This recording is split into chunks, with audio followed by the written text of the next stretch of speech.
बिस्मिल्लाहिर्रहमानिर्रहीम। अस्सलामु अलैकुम।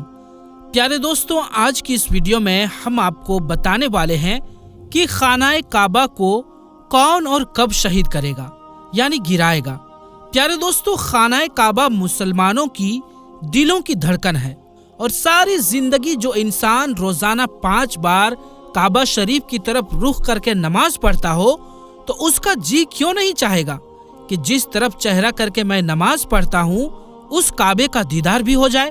अब आप जरा सोचिए कि काबा शरीफ जो अल्लाह का घर है और जिसकी हिफाजत की जिम्मेदारी भी खुद अल्लाह ताला ने ली है और जिस जगह से सारी दुनिया के मुसलमान बहुत मोहब्बत करते हों, अगर कोई शख्स उसे गिरा दे तो क्या हालत होगी, कैसा लगेगा और ये मंजर कैसा होगा। जी हाँ दोस्तों, ऐसा भी वक्त इस दुनिया को देखना है, क्योंकि इसके बारे में रसूलुल्लाह सल्लल्लाहु अलैहि वसल्लम ने फरमाया कि क़यामत की सबसे बड़ी निशानी यह है कि एक आदमी मक्का में दाखिल होगा जो कि खानाए काबा को गिरा देगा और उसके टुकड़े करके समुंदर में फेंक देगा। फिर आपने उस आदमी की निशानी बताई। दोस्तों, इस वाक़ये को डिटेल से बताने से पहले मैं आपको बताता चलूं कि जब यमन के बादशाह अबराहा ने खानाए काबा को गिराने की कोशिश की थी तो उसका अंजाम क्या हुआ था। हुजूर अक़दस सल्लल्लाहु अलैहि वसल्लम की पैदाइश से 25 दिन पहले यमन का बादशाह अबराहा हाथियों की फौज लेकर काबा शरीफ को ढाने के लिए मक्का पर हमला करने चला था। उसका वजह यह था कि अबराहा ने यमन के दारुल सल्तनत सनआ में एक बहुत ही शानदार और आलीशान गिरजाघर बनाया और ये कोशिश करने लगा कि अरब के लोग बजाय खाना काबा के यमन में आकर उस गिरजाघर का हज किया करें।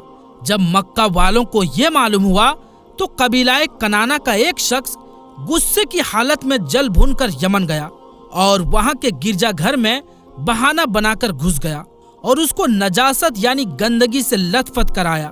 जब अबराहा ने यह वाकया सुना तो वो गुस्से में आपे से बाहर हो गया और खानाए काबा को ढाने के लिए हाथियों की फौज लेकर मक्का पर हमला कर दिया और उसकी फौज के लोगों ने मक्का वालों के तमाम ऊँटों और दूसरे मवेशियों को छीन लिया।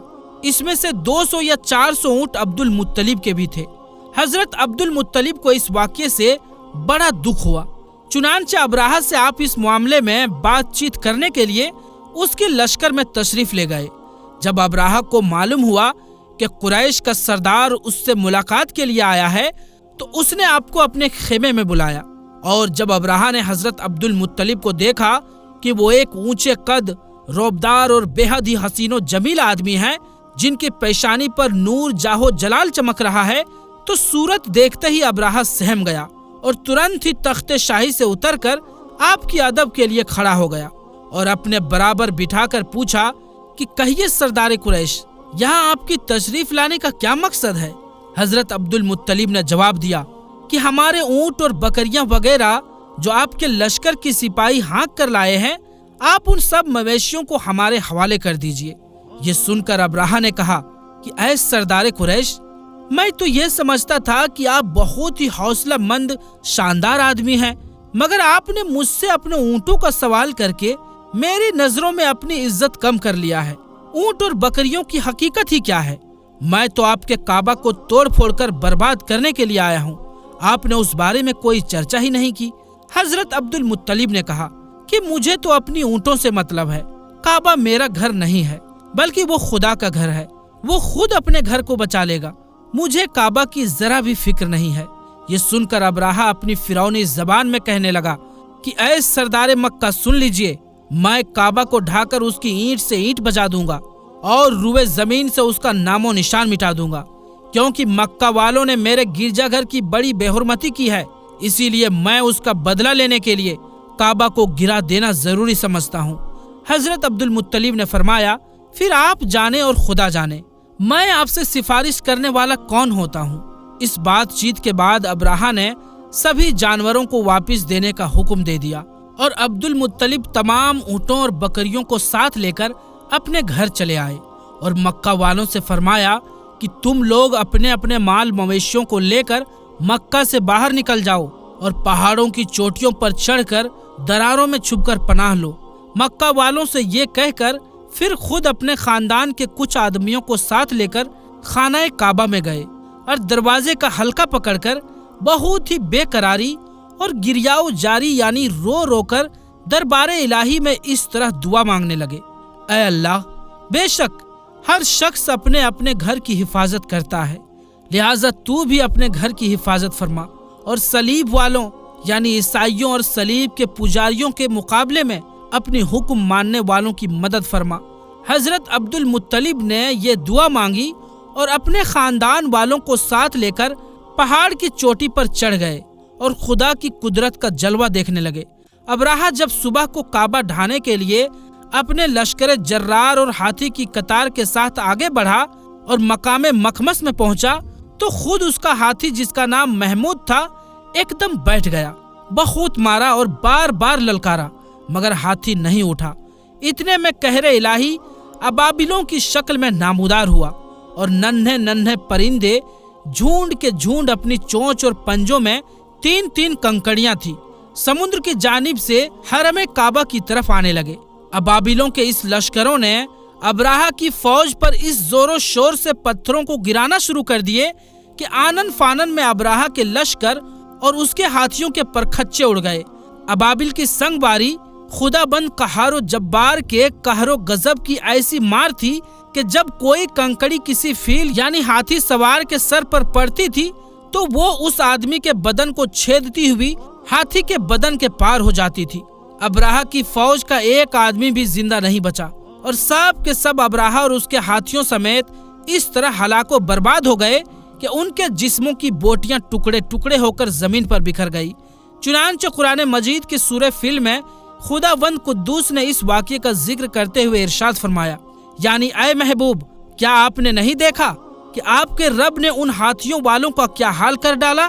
کیا ان کے داؤں کو تباہی میں نہ ڈالا اور ان پر پرندوں کی ٹکڑیاں بھیجی تاکہ انہیں کنکر کے پتھروں سے مارے تو انہیں چبائے ہوئے بھوس جیسا بنا ڈالے۔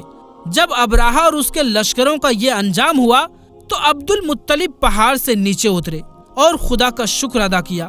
ان کی اس کرامت کا دور دور تک چرچا ہو گئی اور تمام عرب کے لوگ ان کو ایک اللہ والے بزرگ کی حیثیت سے عزت کی نظر سے دیکھنے لگے۔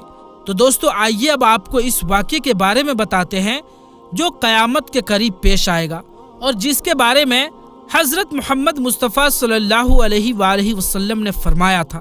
اللہ پاک کا آپ صلی اللہ علیہ وآلہ وسلم پر یہ خاص کرم ہے کہ آپ صلی اللہ علیہ وآلہ وسلم کو اللہ پاک نے تمام علوم عطا فرمائے جن کا خیال بھی ہمارا انسانی ذہن کبھی نہیں کر سکتا۔ جو بات ہمارے نبی نے فرما دی وہ پوری ہو کر رہے گی۔ اللہ پاک ارشاد فرماتا ہے، اور وہ یعنی نبی کوئی بات اپنی خواہش سے نہیں کرتے، وہ وہی کہتے ہیں جن کی انہیں وحی کی جاتی ہے۔ اللہ کے علم کے سمندر کے مقابلے میں نبی اکرم صلی اللہ علیہ وآلہ وسلم کا علم ایک قطرہ ہے، مگر آپ صلی اللہ علیہ وآلہ وسلم کا یہ قطرہ تمام مخلوق کے لیے ایک سمندر کے برابر ہے۔ یہ بات سچ ہے کہ ہم آپ صلی اللہ علیہ وآلہ وسلم کے علم کے بارے میں اندازہ نہیں لگا سکتے۔ اللہ کی ذات تو بہت بڑی ہے، ہم اس کا اندازہ کس طرح لگائیں گے؟ آپ صلی اللہ علیہ وآلہ وسلم نے اپنے سے پہلے گزرے ہوئے انبیاء اکرام اور ان کی امتوں کے ساتھ ساتھ آنے والے وقتوں کے بارے میں بھی اپنی امت کو آگاہ کر دیا۔ محدثین اور مفسرین کا کہنا ہے کہ جب قیامت قریب آنے والی ہوگی تو خانہ کعبہ کو گرانے جانے کا واقعہ پیش آئے گا۔ جن لوگوں کو اس کے بارے میں معلومات نہیں ہے ان کو اس بارے میں حدیث مبارکہ کی روشنی میں بتاتا ہوں۔ خانہ کعبہ اللہ پاک کی نشانیوں میں سے ایک عظیم الشان نشانی ہے۔ جب تک کعبہ قائم ہے اس وقت تک دنیا بھی قائم و دائم رہے گی۔ جب خانہ کعبہ کو گرا دیا جائے گا تب قیامت رونما ہوگی۔ جب قیامت قریب آئے گی تو ایک بدبخت حبشی خانہ کعبہ کو گرا دے گا، پھر قیامت آئے گی۔ محمد مصطفیٰ صلی اللہ تعالی علیہ وآلہ وسلم نے فرمایا، حبشہ کو چھوڑے رہو جب تک وہ یمن چھوڑے رہے، کیونکہ کعبے کا خزانہ نہ نکالے گا مگر حبشہ کا ایک چھوٹی پنڈلیوں والا، کعبے کو گرانے والا ایک غیر مسلم حبشہ ہوگا۔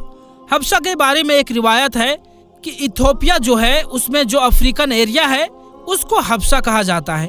حبشہ کا ایک حبشی काबा मुअज्जमा को गिराने के इरादे से और उसके नीचे से खजाने निकालने की नीयत से पूरी रात चलेगा, यहाँ तक कि वो काबा तक पहुंच जाएगा।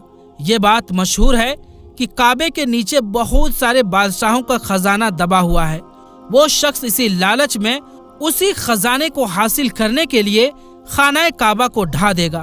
उस जालिम हबशी के बारे में आप सल्लल्लाहु अलैहि वसल्लम ने इरशाद फरमाया, उस हबशी की शक्ल सूरत ऐसी होगी कि वो छोटी पिंडलियों वाला एक हबशी होगा जो खाना काबा को गिराएगा। जबकि बुखारी शरीफ में लिखा है कि रसूलुल्लाह सल्लल्लाहु अलैहि वसल्लम ने फरमाया, गोया मैं उस हबशी को देख रहा हूँ, वो काला और चौड़ी टांगों वाला है, काबा के पत्थर और ईंटों को उखाड़ उखाड़ कर फेंक रहा है। बुखारी शरीफ में है कि कुर्बे क़यामत के वक्त हजरत ईसा अलैहिस्सलाम की वफात के बाद जब लोगों के सीनों से कुरान पाक अल्लाह उठा लेगा और दुनिया में कोई भी अल्लाह अल्लाह कहने वाला ना होगा, तो उसके बाद वो जालिम बदबख्त हबशी खाना काबा को गिराएगा।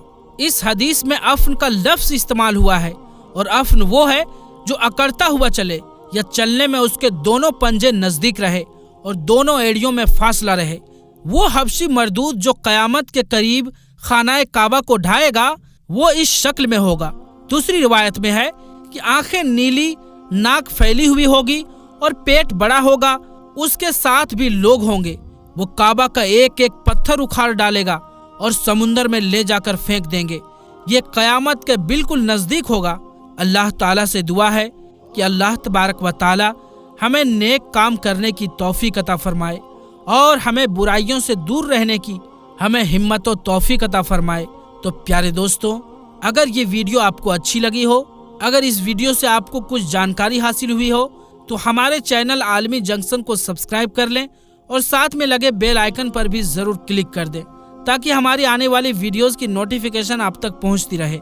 तो प्यारे दोस्तों, आज की इस वीडियो में बस इतना ही। इंशाअल्लाह मिलेंगे फिर किसी नई वीडियो के साथ। तब तक के लिए अस्सलामु अलैकुम, अल्लाह हाफिज़।